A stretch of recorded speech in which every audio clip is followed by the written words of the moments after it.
أنت أحد المؤيدين للهاشتاج المناوئ للسيسي، رغم أنك لم تنشره على صفحتك، وقلت لولا أنني شيخ معمم لا نشرت الهاشتاج إياه.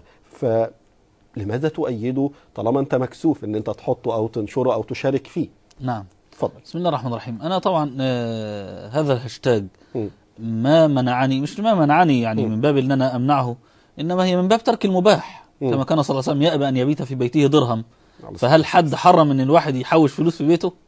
لا يعني، وليس مقولا، ليس مطلوبا من الداعية أن كل ما هو مباح يفعله.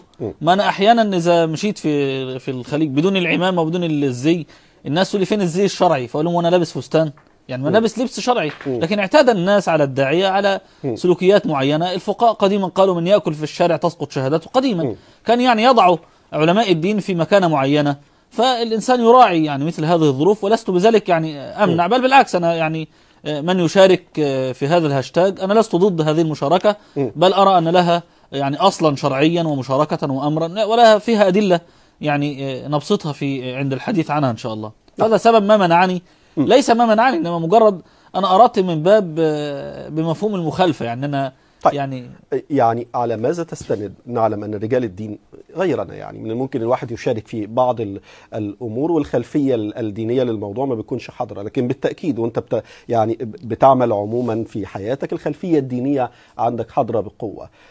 إلى ماذا تستند في هاشتاج يراه البعض يعني يحمل كلمة غير جيدة؟ المؤمن كما قال النبي صلى الله عليه وسلم في حديثه ليس بالطعان ولا اللعان ولا الفاحش ولا البذيء. إن الله لا يحب الفحش ولا التفحش في الكلام. كلام جميل، صدق رسول الله صلى الله عليه وسلم. بس هنا الناس بتخلط. الرسول صلى الله عليه وسلم معنى كلمة الفحش أي سب من سبك بالزيادة على السب. يعني مناسبة الحديث ده إيه؟ أن النبي صلى الله عليه وسلم مر على اليهود فهم بدأوه بالسلام، فقالوا السلام عليك يا محمد. السلام يعني الموت. زي ما تقول له إلهي تولع، عربية تاكلك وانت ماشي مثلا.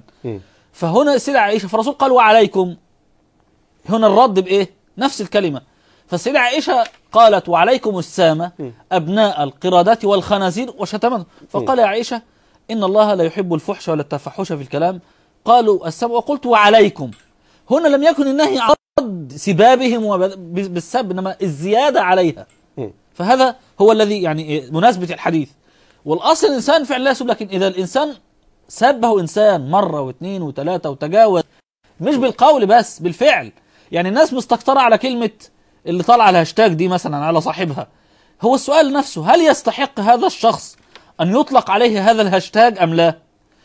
يعني السؤال الشرعي، هل يجوز شرعا أن تطلق الكلمة؟ أنا طبعا مش عايز أنطقها يعني طبعا، لكن المفروض شرعا أن أنا أنطقها أصلا يعني.